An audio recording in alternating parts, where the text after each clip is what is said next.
Hey guys, this week I did something I've been wanting to do for a while now, and I can't wait to show you what I did. Here's the piece that I started out with. It's an Art Deco style dresser with a really sad paint job that was scratching off in some spots. I was really curious to see if it was painted with lead-based paint because that would actually change how I could remove the paint from it. One drawer also had a broken drawer track that needed repaired, but I love that curved drawer on the bottom. So let's dive into the makeover. First, I worked on repairing the broken drawer track. I found some simple scrap wood, cut it to size, and glued it into place.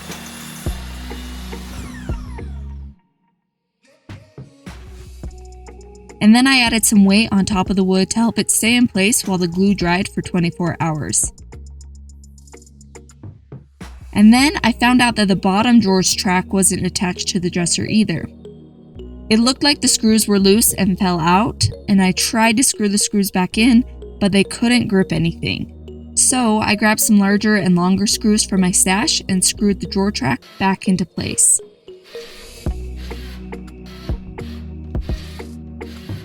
Then I used a lead check test to test the paint and see if it was lead-based paint. These things are super easy to use. I just squished both sides of the tube, marked A and B, to crack open the little containers inside. Then I shook it a bit and gave it a little squeeze until some orange liquid came out of it. And then I rubbed it onto the paint for about 30 seconds. If it would have turned pink or red, that would have verified that it was lead-based paint. But since it stayed orange, it basically indicated that there wasn't any lead present in the paint. But just to be sure that I didn't get a false negative, I rubbed the tube onto the test card that was included with the test kit. The circles all have lead in them, so the liquid in the tube should turn the circles red, and that verifies that the test was correct. If the circle didn't turn red on the test card when I put the liquid on it, then I would have known that the lead test didn't give me an accurate result. Anyway, after that lead test, I knew that the paint didn't have any lead in it, so I could remove the paint any way that I pleased. While I thought about how I wanted to remove the paint, I moved on to removing the drawer pulls from the drawers.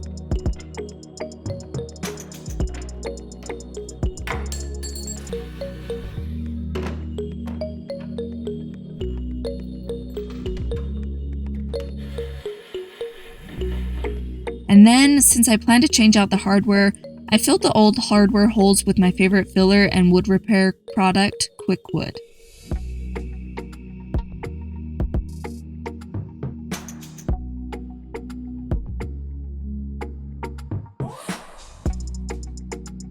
If you've watched my videos before, you might have noticed that I like to try new things. So I borrowed a heat gun from my sister and tried my hand at using a heat gun and a metal scraper to remove the paint. So I plugged in the heat gun and held it a few inches away from the paint to heat up the paint. Then I used my metal scraper to scrape off the paint. Then, after about 7 minutes of it, I decided it was just way too much for me. I'm not really sure if I was doing it totally wrong, but I just didn't love how I had to put so much into it to get the paint to scrape off. So, then I tried to sand it off. I used 100 grit sandpaper and my Dowels orbital sander. And in about 10 minutes, I was able to finish sanding the top of the dresser. But honestly, I just didn't love sitting there. I had some other things to get done right then, like making dinner and getting the kids ready for bed, and I wondered if it would be easier in the end to strip off the paint. So I laid down some cardboard and brushed my favorite stripper all over it, and put plastic wrap over the stripper to keep it from drying out. I'll spare you from all of the details here, but if you're curious about how I like to strip paint with a paint stripper, I'll link to my video on that in the description.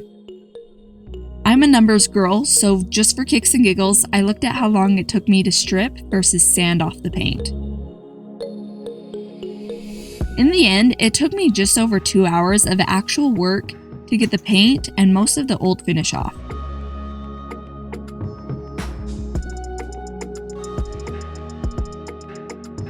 That's including sanding it with 220 grit sandpaper after everything was dry. I'm not 100% sure, but I'm going to guess that it would have taken me about an hour and a half to sand it all down to just the old finish. Plus, I would have had to sand it again with 150 grit and 200 grit sandpaper to smooth it all out after the rough 100 grit sandpaper got most of the paint off. So, I think overall, stripping the paint off with a stripper was actually faster. Anyway, after I was done sanding everything smooth, I filled in some small holes with wood filler and touched up the quickwood since the stripper removed some of it.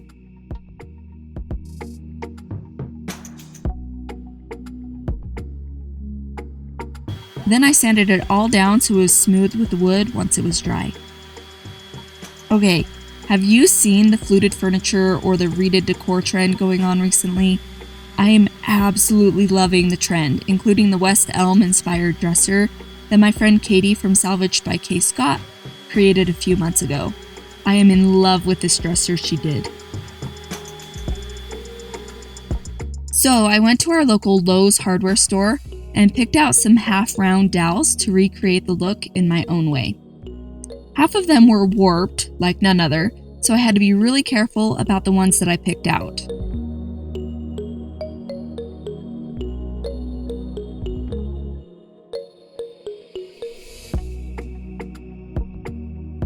Then I measured the height of the drawer and cut 3 of the dowels at a time to get enough to cover the drawer front. I used a block to make sure that I cut them all the same length. But actually, my drawer was about 1/8 of an inch taller on one side, so I had to adjust the cuts a little bit from one side to the other side. But the block made it so much easier to cut them. As my husband cut the pieces, I laid them on the drawer to make sure that they would fit right. Then I sanded each piece with 220 grit sandpaper to smooth out all the splinters and the rough edges. When it was time to attach the dowels, I clamped a piece of wood to the top of the drawer so all of the pieces of wood would line up with the top of the drawer. And then I found the middle of the drawer and started gluing the wood dowels to the front drawer with some Gorilla Glue.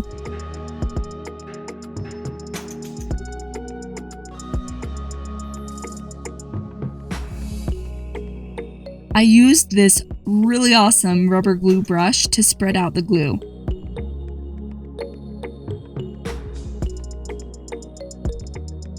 And then I put the dowels in place.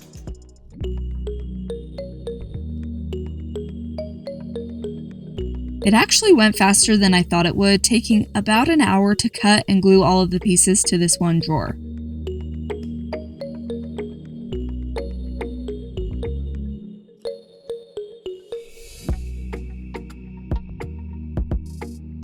Then I let it dry until the next day.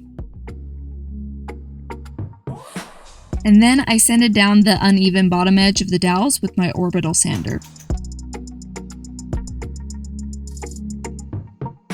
I also had to sand down the edges of the drawer where the dowels overhung on each side a bit.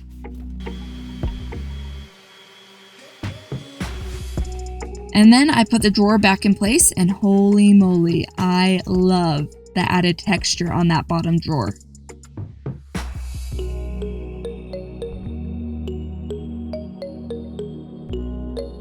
Then I got ready to paint it. First, I vacuumed everything off.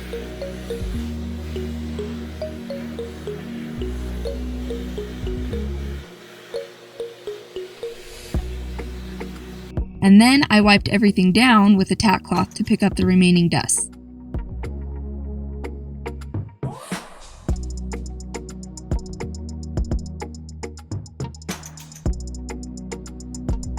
Look at how much dust the tack cloth still picked up after I vacuumed everything off. Then I sprayed 2 coats of clear shellac on everything. This stuff is my go-to primer to block bleed-through stains from coming through the paint. And with almost raw wood on this piece, I definitely was going to need help from a really good stain blocker.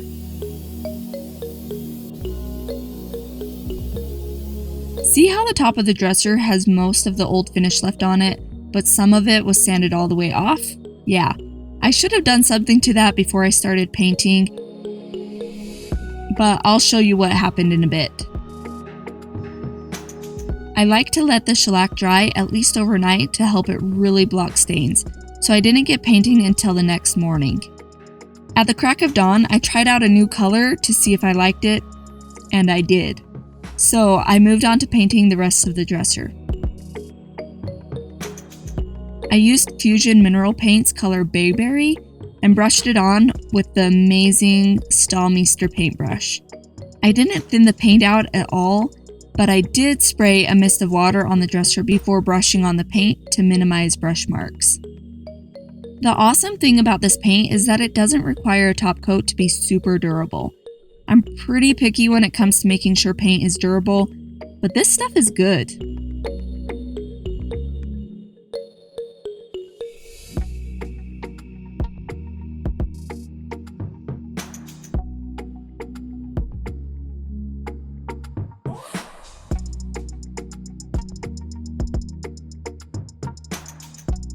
It does dry to a matte finish though, but this time I decided that I was super happy with the matte look, so I didn't bother top coating it to change the sheen.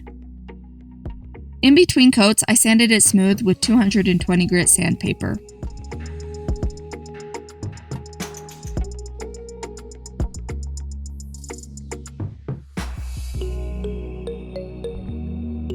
And then after the second coat of paint was dry, I noticed that in the right lighting, I could see a line where the old finish hadn't been completely sanded off the top. So I brushed on some 123 gray tinted primer all over the top of the dresser to give it better coverage. But as that was drying, I thought I should make sure that the wood grain was filled in to help with the difference between where it was sanded down and where there was old finish left on. So after the primer was dry, I thinned out some spackling and brushed the spackling all over the top of the dresser. Thinning it out makes it really easy to brush it on, and it just makes it really easy to get it into the wood grain. This is a genius tip that I learned from Danny at Just Paint It by Danny. After the spackling dried, I sanded it smooth with 220 grit sandpaper. And then I cleaned off all of the dust and sprayed more clear shellac over it. I've learned in the past that the spackling and the grain can create bleed-through issues, so I didn't want to take any chances. Then the next day, I painted the top again with a couple more coats of paint.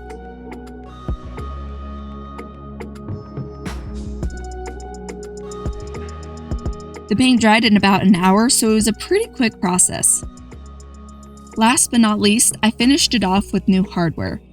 I noticed on West Elm's site that the hardware on some of their dressers was attached closer to the top of the drawers, and I really loved that look. So I measured, drilled new holes for the hardware, and attached the hardware up towards the top and the middle of the top 3 drawers. And then I added knobs to the bottom drawer. Now I know why most people opt for hardware that goes on the edge instead of putting it on the textured drawers. When I drilled into the dowels, the wood split really bad. So before I could attach the new knobs, I had to fill in the damage and paint the drawer again.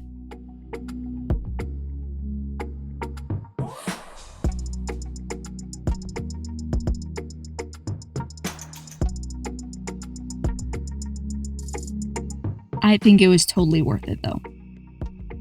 Alright, before I share what this dresser looks like now, please take a second to hit the like and subscribe buttons. It really helps us out, so thank you so much. Now, here's what the dresser looked like before.